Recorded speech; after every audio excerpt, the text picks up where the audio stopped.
আপনার সময় 7 মিনিট। সময়ের মধ্যে 7 মিনিটের মধ্যে অনুগ্রহ করে শেষ করবেন। মাননীয় স্পিকার, আপনাকে ধন্যবাদ। একটা গল্প দিয়ে একটু শুরু করতে চাই মাননীয় স্পিকার। ছোট্ট গল্পটি হচ্ছে, রাজা তার উজিরকে বলে দিয়েছিল সকাল থেকে এটা কাজ করবা, এই কাজগুলো করবা। উজির বলেছিল যে আমাকে যে কাজগুলো বলেন কোনটা কখন গুরুত্বপূর্ণ কোনটা ছুটে যায় তার চেয়ে আপনি আমাকে একটা তালিকা করে দিলে ভালো হয়। একটা তালিকাও করে দিয়েছিল। তালিকা দেখে দেখে সে কাজ শুরুই করেছিল। হঠাৎ করে রাজার মনে হলো সে একবার শিকারে যাবে। ঘোড়ার পেটে উঠে যখন রেকাবে পা ঢুকিয়েছে, রেকাবে পা ঢুকালে পা আটকে গিয়েছিল। পাটা যখন ছুটাতে পারছিল না তখন সে উজিরকে বারবার ডাকছিল, আমার পাটা এখান থেকে বের করে দাও। পাটা বের করতে যাচ্ছিল না উজির, কারণ উজির বারবার খুঁজছিল যে তালিকাটা করে দেওয়া হয়েছিল সেই তালিকার মধ্যে পা আটকে গেলে ওটা বের করে দেওয়ার বিধান ওখানে আছে কিনা। শেষ পর্যন্ত রাজার পা আর ওখান থেকে বের করা যায় নাই এবং রাজাকে মুক্ত করা সম্ভব হয় নাই বলে আমরা গল্পে জেনেছি। ঠিক আমার কাছে আজকে সংসদ এরকম একটা গল্পের মতো মনে হয়। আমরা জুলাই সনদে যখন আমাদের 4 বছরের সন্তানরা জীবন দিয়েছে, আমরা যখন দেখেছি বিগত 17 বছর উন্নয়নের কথা বলে আমাদের নির্বাচনকেই ভুলে দেওয়া হয়েছিল, আবার বিগত 1.5 বছর আমরা লক্ষ্য করলাম যে সে সময় আমরা কেউ কেউ নির্বাচন এবং নির্বাচন বলে বলে আমরা আমাদের মাথা থেকে বিচার এবং সংস্কারটাই ভুলে দিয়েছিলাম। আবার এখন এসে আমরা দেখলাম যে আমাদের নখের কালি শুকাতে না শুকাতেই উন্নয়নের কথা বলে আমরা আবার জুলাই সনদটাকেই ভুলে দিতে বসেছি। আমি খুবই বিব্রত হই যে আমাদের সন্তানেরা রাস্তায় দাঁড়িয়ে সেদিন কি প্ল্যাকার্ডে এটা লিখেছিল যে আমরা একটা ফ্যামিলি কার্ডের জন্য আজকে রাস্তায় দাঁড়িয়েছি।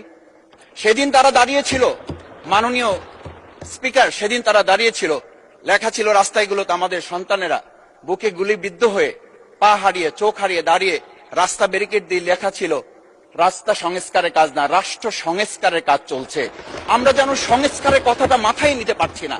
আমরা সংস্কারের পরিবর্তে এখন আমরা সংশোধনের দিকে যাচ্ছি। আমরা তো এই সংশোধনের জন্য আমাদের ছেলেরা, আমাদের তরুণ যুবকরা, আমাদের জনতারা কাজ করে নাই। আমি একটা কথা পরিষ্কার বলি, অ্যামেন্ডমেন্টের জন্য তো শেখ হাসিনাও সেদিন অফার করেছিল 24 ঘন্টা দরজা খোলা আছে, তোমরা সংশোধনের জন্য আসো। সেদিন এই ছাত্র জনতা সংশোধন মেনে নেয়নি, তারা সংস্কারের জন্য কথা বলতে চেয়েছিল। আজকে আমরা সংস্কারটা মাথায় নিতে পারছি না কেন? মাননীয় স্পিকার, আমি আর একটা কথা আপনাকে একটু স্মরণ করানোর জন্য বলছি।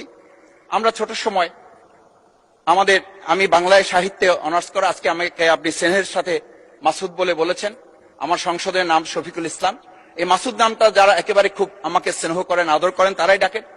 আমি বাংলার সাথে আমাদের রাষ্ট্রবিজ্ঞানের ছিল, রাষ্ট্রবিজ্ঞানে আমরা ছোট একটা বাক্য পড়েছিলাম, নেসেসিটি নোস নো লস। আমরা এই নেসেসিটিটাকে আজকে একটা সংবিধানের ধারাবাহিকের মধ্যে আমরা আটকে ফেলেছি। আমরা লাইন খুঁজতেছি, আমরা দাড়ি কমা সেমিকোলন খুঁজতেছি। আমরা আজকে পরিষ্কার একটা কথা বুঝি যে আমাদের এই সংস্কারের প্রয়োজনটা এই কারণে দরকার হয়েছে, এই প্রস্তাবটা এজন্য উত্থিত হয়েছে যে এটা 30 কার্য দিবসের মধ্যে যেখানে করার কথা ছিল সেখানে আমরা খাল খননে গুরুত্ব দিলাম, ফ্যামিলি কার্ডে গুরুত্ব দিলাম, কৃষি কার্ডে গুরুত্ব দিলাম, আমরা আরো অনেক কাজে গুরুত্ব দিলাম। অথচ যেটার জন্য আজকে নির্বাচন করে আমরা এখানে নিজেরা কথা বলার সুযোগ পেলাম, সেই সংস্কার আমরা নজর দিতে পারলাম না কেন? মাননীয় স্পিকার, আমি আর দুটো কথা বলি।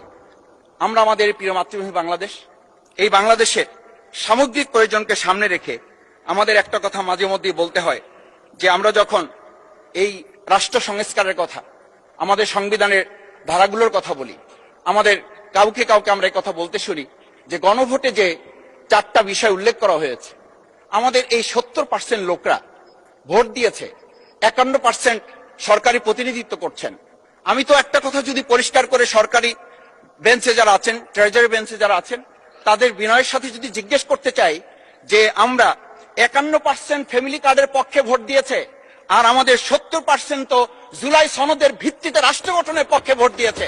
আমরা তাহলে 51%কে গুরুত্ব দিয়ে ফ্যামিলি কার্ড বিতরণ করে জনগণের সেই 17 বছরের উন্নয়নের কথা বলে কি আমরা মূল জায়গা থেকে আমাদের দেশের জনগণকে আবার আরেকটা জায়গায় নিয়ে যেতে চাচ্ছি, এমন করে যে আমরা লক্ষ্য করছি, আমরা বলি সবার আগে বাংলাদেশ, আমরা বলি সবাই মিলে বাংলাদেশ। আমি তো তা লক্ষ্য করছি না। আমাদের আশঙ্কার জায়গাটা, আমাদের উদ্বেগের জায়গাটা, উৎকণ্ঠের জায়গাটা মাননীয় স্পিকার ওইখানে যে 11টা সিটি কর্পোরেশনের প্রশাসক বদল হয়েছে, আমরা কি লক্ষ্য করলাম না সবাই মিলে যদি বাংলাদেশ হয় তাহলে সরকারি দলের বাইরে একজন যোগ্য লোক সৎ কি মানুষ ওখানে খুঁজে পাওয়া গেল না? মাননীয় স্পিকার আরেকটা কথা বলি, 42টা জেলা প্রশাসক বদল হয়েছে। মাননীয় স্পিকার, এই পাশ থেকে প্রায় কথা বলি যে এখানে বলা হয়েছে যে মানে আমরা সবাই মিলে বাংলাদেশ, সবার বাংলাদেশ যখন বলি সবাই মিলে দেখি টেবিল চাপড়িয়ে আমরা এই মহান জাতীয় সংসদকে খুবই সরগরম করে ফেলি। এই 42টা যে জেলা প্রশাসক নিয়োগ হয়েছে, এই জেলা পরিষদে গোটা বাংলাদেশের মধ্যে আজকে এখানে যে কমিটি হয় সেই কমিটিতে আমরা বলি ন্যায্যতার ভিত্তিতে আপনাদের থেকে 2 জন দেন, 1 জন দেন। মাননীয় স্পিকার, খুবই বিনয়ের সাথে জিজ্ঞেস করি, আমরা কি সেই নতুন বাংলাদেশের দিকে যেতে পেরেছি যেই বাংলাদেশে এই 42 জন জেলা পরিষদের একজন জেলা পরিষদকে আমরা কাউকে খুঁজে বের করতে ওখানে ন্যায্যতার ভিত্তিতে দিতে পারলাম না? মাননীয় স্পিকার, আমরা তত্ত্বাবধায়ক আমাদের অন্তর্বর্তীকালীন সময়ে যখন 1-2 জায়গায় এরকম প্রশাসক নিয়োগ হয়েছে আমরা বললাম এটা সংবিধান লঙ্ঘন এবং এটা গণতন্ত্রের সাথে সাংঘর্ষিক। আজকে গণতন্ত্রের নির্বাচনের ভিত্তিতে আমরা যখন একটা সরকার পেলাম, সেই সরকারে স্থানীয় নির্বাচনের দিকে না গিয়ে যেখানে সরকারের প্রশাসক ছিল তাদেরকে তড়িঘড়ি করে বদল করে বিশ্ববিদ্যালয় গেল থেকে শুরু করে নিজ দলীয় লোক গ্রহণ করে আমরা কি এটা বলতে পারি যে সবাই মিলে বাংলাদেশ এবং সবার আগে বাংলাদেশ আসলে এটা আমাদের দেশে আসছে?